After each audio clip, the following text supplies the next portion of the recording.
bonjour à tous. Je suis heureuse de vous retrouver pour un nouveau décryptage de l'actualité internationale. Un baobab s'est écoulé en Thaïlande. Le roi Bhumibol, 88 ans et 70 ans de règne, est décédé jeudi dernier. Le deuil du souverain durera un an et pendant 30 jours, les fonctionnaires seront tout vêtus de noir, entre autres. Autre coup dur, la Cour pénale internationale subit le départ d'un État membre. Le Burundi claque la porte. Toutefois, le départ annoncé du Burundi ne mettra pas fin aux poursuites en cours de la CPI. De toutes les façons, la justice internationale est malmenée, tout comme les critères d'octroi des différents prix Nobel. Voilà pour le menu. La suite, c'est tout de suite, juste après, un tour dans le monde. Coopération bilatérale, le ciel s'obscurcit sur l'axe Paris-Moscou. En effet, cette semaine, le président Poutine a annulé une de ses visites en France. Et selon certains observateurs, ce refroidissement des relations diplomatiques pourrait être dû aux positions antagonistes des deux chefs d'État. Également, cette semaine, la France a introduit une résolution visant à arrêter les bombardements à Alep et la Russie a opposé son veto. Le monde qui bouge, c'est une mouture de Philippe, Roger et Sama.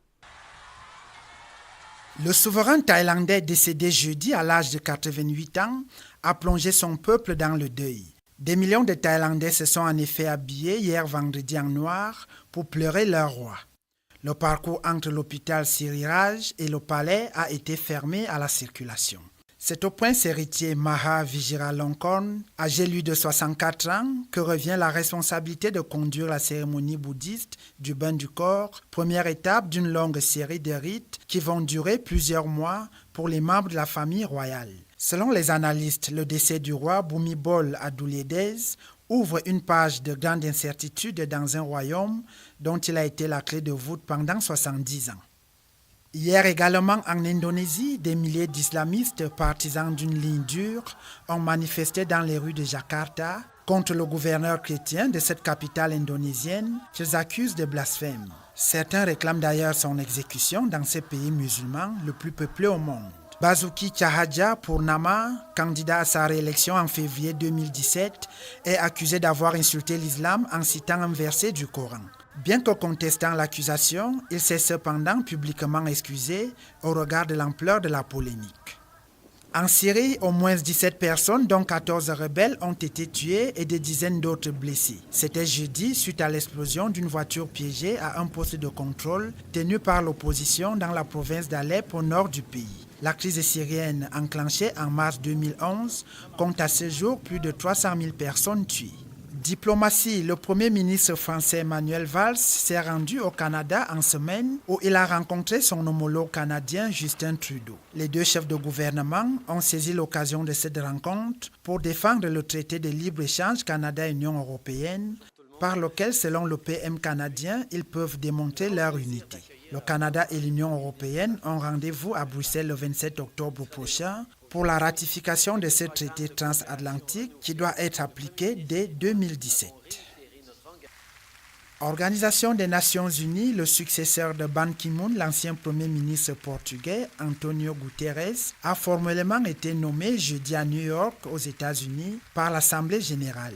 Et c'est par des salves d'applaudissements qu'il a été accueilli dans le hall du siège de l'auguste institution. L'aide humanitaire a commencé à arriver dans le sud d'Haïti près d'une dizaine de jours après le passage dévastateur de l'ouragan Mateo qui a fait des centaines de morts dans ce pays et 175 000 sinistrés. Outre la pénurie d'eau et de nourriture, c'est la résurgence du choléra qui menace désormais la population. Au Yémen, des milliers de partisans des rebelles houthis chiites se sont rassemblés mercredi dans la capitale Sanaa pour célébrer l'Ashura, marquant la commémoration du martyre d'un petit-fils du prophète Mohammed au 7e siècle. En Colombie, le président Juan Manuel Santos a annoncé qu'il prolongeait le cessez-le-feu avec les FARC jusqu'à la fin de décembre prochain, indiquant qu'il espère trouver avant cette date un nouvel accord de paix avec la guérilla. En République démocratique du Congo, une figure marquante de l'opposition pourrait diriger le futur gouvernement de transition, et ceci jusqu'à la tenue des prochaines élections législatives et présidentielles. C'est le fruit d'un tout premier accord entre le gouvernement et une partie de l'opposition, et cette partie de l'opposition pense également que l'alternance sera respectée. En d'autres termes, le président Kabila ne sera pas candidat à sa propre succession. L'Afrique qui bouge, c'est une mouture de Daniel Sopo. Les députés burundais ont massivement approuvé mercredi un projet de loi prévoyant que le pays se retire de la Cour pénale internationale CPI qui doit être présenté au Sénat. Le pays des Grands Lacs est plongé dans une grave crise depuis que Pierre Nkurunziza a annoncé en avril 2015 sa candidature à un troisième mandat avant d'être réélu 3 mois plus tard. Les violences y ont fait plus de 500 morts et ont poussé plus de 270 000 personnes à l'exil.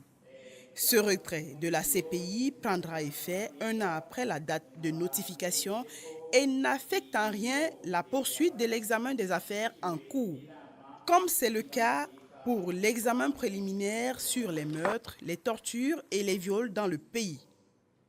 Le président Salva Kiir a fait mercredi dernier le tour de Djouba, capitale du Soudan du Sud, à bord d'un 4x4 après des rumeurs infondées sur sa mort. L'ex-chef des rebelles du Soudan du Sud, Riek Machar, a quitté Khartoum mercredi où il vit en exil depuis qu'il a fui Djouba après de violents combats en juillet, disant se rendre en Afrique du Sud pour des examens médicaux. Au moins 10 personnes ont été tuées en semaine et plus de 50 blessées dans un affrontement entre mouvement islamique du Nigeria, groupe chiite et les forces de sécurité de l'État de Katsina, a déclaré un porte-parole du mouvement. À Kaduna, le mouvement extrémiste pro-iranien est totalement interdit depuis la semaine dernière. Les affrontements ici auraient fait 2 morts. 8 personnes ont été tuées et une dizaine de blessés mercredi dans un attentat provoqué par l'explosion d'une voiture dans une gare routière à Maiduguri, berceau de Boko Haram et grande ville du nord-est du Nigeria qui vivait depuis plusieurs mois dans une stabilité précaire. L'Assemblée nationale ivoirienne a adopté ce mardi le projet de la nouvelle constitution voulue par le président Alassane Ouattara. La quasi-totalité des votants se prononce en faveur du texte qui sera soumis à un référendum fin octobre. L'Afrique du Sud et le Kenya veulent assouplir les frontières entre les deux pays en facilitant les échanges en matière commerciale et migratoire dans un effort conjoint pour renforcer leurs échanges au sein du continent africain. La chancelière allemande Angela Merkel a rencontré à Berlin le président du Tchad, Idriss Déby. C'est la première visite du président tchadien en Allemagne. Les vacances obligatoires se poursuivent au Gabon où la rentrée scolaire est reportée, prise en otage par des tensions post-électorales entre le pouvoir d'Ali Bongo Ondimba et les syndicats qui avaient appelé à voter Jean Ping. Dans certaines régions du Kenya, des jeunes filles sont mariées au plus jeune âge au nom de l'islam. L'ONG britannique Save the Children tente de ramener ces filles sur les bancs de l'école. C'était difficile pour moi d'accepter de mettre ma fille à l'école. En tant que nomade, on allait de village en village, on bougeait tout le temps. Mais avec le temps et une fois que nous nous sommes installés ici, j'ai accepté de la scolariser.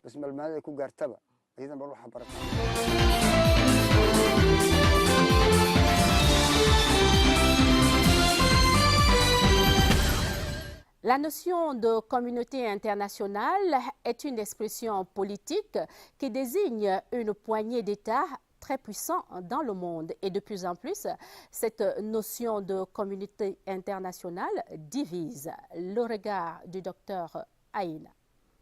Ça renvoie à une notion sociologique. Ça veut dire à une variété de pays qui sont dedans Par exemple, quand on parle de la communauté internationale, on oublie parfois l'Afrique, même dans son ensemble. Or, l'Afrique a plus de 50 États au niveau des Nations Unies. C'est déjà une majorité dominante là-bas. Donc, nous sommes déjà partis, nous faisons partie de la communauté internationale, si on veut donc même parler de la société internationale.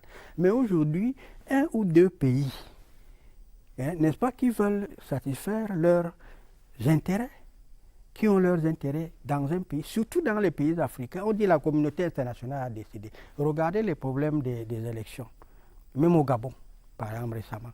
On va dire la communauté internationale, ceci. La communauté internationale a décidé. On ne tient même pas compte que l'Afrique fait partie de la communauté internationale. L'Union africaine fait partie de la communauté internationale. Et les États pris individuellement, n'est-ce pas, des pays en développement, font partie de la communauté internationale. Ce n'est pas seulement quelques pays développés qui ont même une population, n'est-ce pas, moins élevée, peut-être moins de 70 millions d'habitants. Je comprends qu'aujourd'hui, lorsqu'on a la puissance militaire et la puissance technologique et la puissance économique, on peut se prévaloir d'être la communauté internationale seule, parce qu'il y a la puissance militaire et la puissance technologique. Mais la puissance économique est en train même de se reconfigurer. Ceux qui avaient la puissance économique hier ont été rattrapés ou dépassés par la Chine, par exemple, par les pays émergents.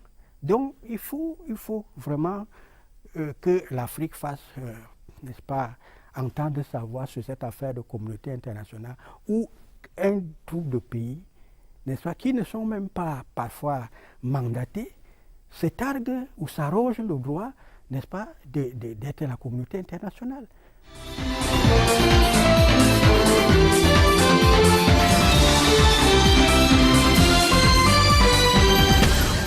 Le prix Nobel de littérature édition 2016 a été décerné à un artiste aux multiples facettes.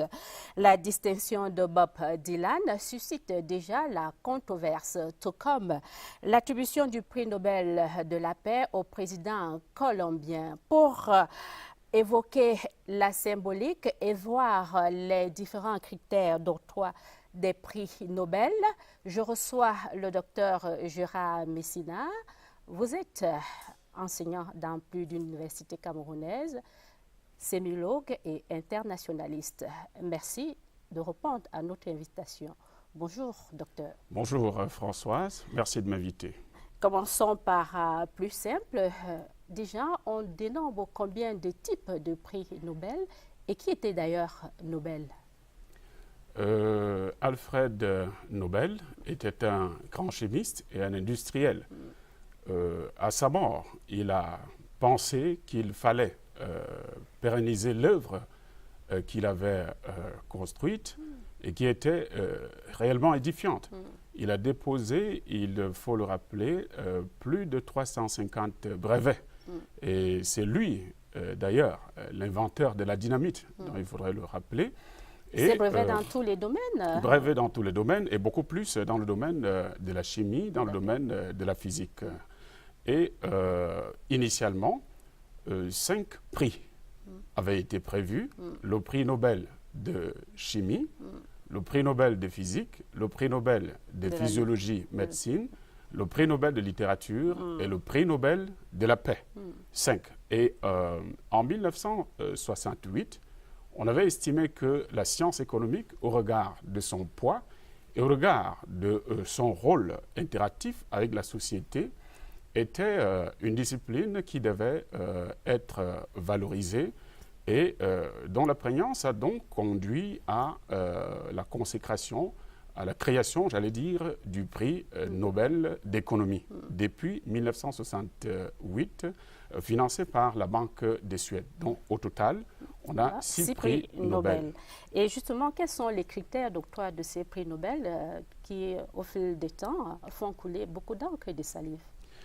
Il faut le dire, hein, le Nobel consacre l'œuvre immense d'un chercheur, d'un artiste, d'un écrivain, d'un enseignant, d'un acteur social, d'un homme politique. Les critères, fondamentalement, il faut reconnaître qu'il y a aujourd'hui, il y en a aujourd'hui 4 en termes de paradigme. Il y a le militantisme pacifiste et humanitaire. Et c'est dans ce paradigme qu'on récompense beaucoup plus les hommes politiques qui recherchent la paix avec tous. On a l'exemple de Juan Manuel Santos, président colombien, évoqué tout à l'heure. Il y a, comme autre paradigme, la recherche de la paix, la promotion de la paix par le moyen du droit. Donc, toutes les actions, toutes les œuvres qui vont dans le sens de la promotion du droit international, le droit international visant ici la consolidation des liens entre les nations. Il y a, comme autre paradigme, le volontariat missionnaire. Et dans le volontariat missionnaire, on a par exemple Mère Teresa qui a été couronnée en 1979 et l'attribution du prix Nobel de la paix à Mère Teresa a été regardée en quelque sorte comme une sorte, j'allais dire, de canonisation laïque. Voilà. Et pour terminer en termes de catégorisation, donc, la 4e catégorie, c'est l'expertise au service de la paix. Et là, on comprend pourquoi est-ce qu'on peut avoir des gens comme Wangari Maathai, l'Africaine, en 2004, et qui a beaucoup travaillé dans le domaine de l'écologie et dans le domaine de l'environnement. Si l'on comprend bien, les critères sont en fonction des différents types de prix Nobel. Ils ne sont pas groupés pour les 6 prix Nobel que nous avons aujourd'hui. Les critères sont groupés. C'est pour cela qu'il y a une sorte d'égalité entre les différents prix Nobel, tant du point de vue de la symbolique, j'allais dire, politique, que du point de vue même de la consistance pécuniaire de ces différents prix. Donc, ce qu'il faut reconnaître, peut-être qu'il faudrait le rappeler, initialement, il y avait, donc bien évidemment avant 1901, c'est-à-dire le lancement de la consécration de ceux qui ont été reconnus comme ayant posé des actes exceptionnels, ayant produit des œuvres exceptionnelles. Donc avant 1901, on avait la London Royal Academy, bien évidemment au Royaume-Uni, on avait l'Académie de France, on avait l'Académie de Berlin. Seulement, à ce niveau-là, le souci des promoteurs, des inventeurs, des créateurs, d'artistes visait la notoriété de leur propre nation, dont il y avait comme une sorte de démarche égoïste dans ce que les différentes grandes puissances qui avaient pris l'initiative comptaient faire. Donc, l'originalité de l'Académie suédoise, c'est que on n'attribue pas le Nobel spécifiquement aux Suédois, dont toutes les nationalités sont concernées. Donc, cette visée universelle et également le souci de rendre autonome et libre celui auquel on attribue le prix Nobel. Tout cela contribue à crédibiliser justement le Nobel, de sorte qu'aujourd'hui, au-delà des polémiques qui peuvent fuser, la démarche est exceptionnellement intéressante parce qu'il y a beaucoup de jurys. Et dans ces jurys, ce sont les anciens Nobel, c'est des grands professeurs, c'est des grands chercheurs qui participent au processus de sélection, qui est naturellement long, jusqu'à ce qu'on débouche sur une sorte de liste de 5 personnes, sur la base des critères submentionnés. D'accord. Docteur, revenons sur la polémique qui a pignon sur rue en ce moment, en ce qui concerne le prix Nobel de la paix, édition 2016, qui a été décerné au président colombien.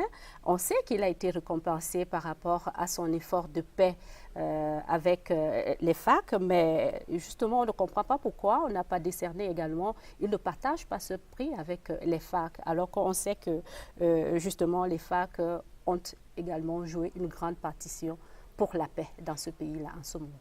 Oui, c'est vrai, le rôle des FARC a été assez déterminant, mais il faut reconnaître que la démarche même déjà initiale traduit une sorte de positionnement personnel, j'allais dire même une volonté de positionnement personnel, même si Manuel Santos lui-même avoue simplement qu'il ne cherche pas de récompense particulière, il n'est pas à la recherche d'un prix, mais la vérité c'est que la paix, il faut déjà le reconnaître, c'est ce qu'on appelle en marketing un produit d'appel. La paix, c'est un produit d'appel, c'est une sorte de tête de gondole, c'est-à-dire les produits qu'on expose et qui attirent au premier plan et qui attirent facilement les consommateurs.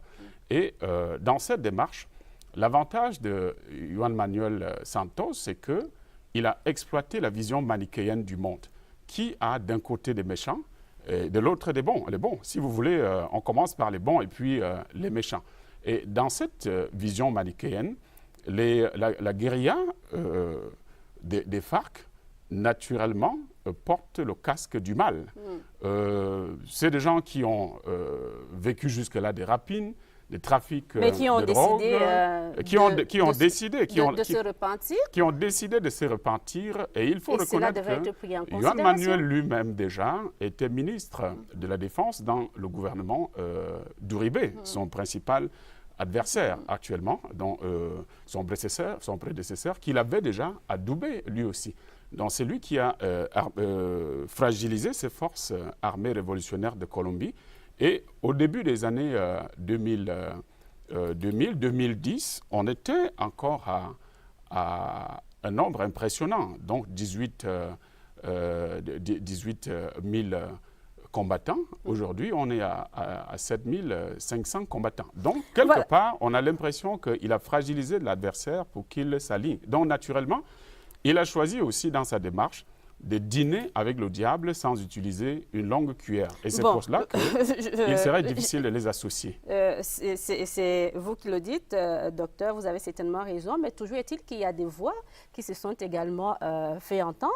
Ces personnes qui accusent le président Santos d'avoir effectivement mis en avant ses intérêts personnels, son image sur la scène internationale au détriment des victimes de la guérilla. Non, c'est inévitable. En politique, c'est une démarche inévitable. Lui-même déjà en tant que président est un produit politique majeur.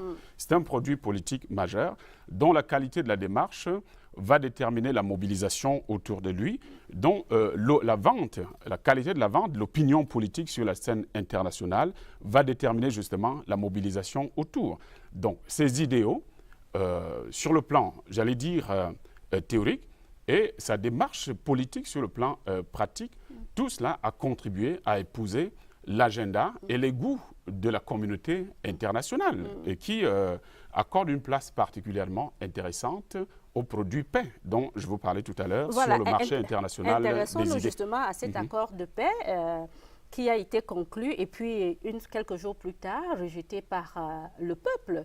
Est-ce que justement le comité Nobel a eu raison de décerner le prix Nobel au président colombien alors que la population ou alors une grande partie de la population n'est pas favorable à cet accord de paix? Le comité Nobel épouse la démarche de l'agenda de la communauté internationale dont elle contribue la communauté internationale qui regroupe en son sein quelques pays par tout l'ensemble quand même des États des Nations Unies. Quelques pays, bien évidemment, mais on sait, voilà, donc c'est le poids politique de ces différentes nations qui fait qu'aujourd'hui, on leur reconnaisse une certaine capacité d'influence sur la scène internationale.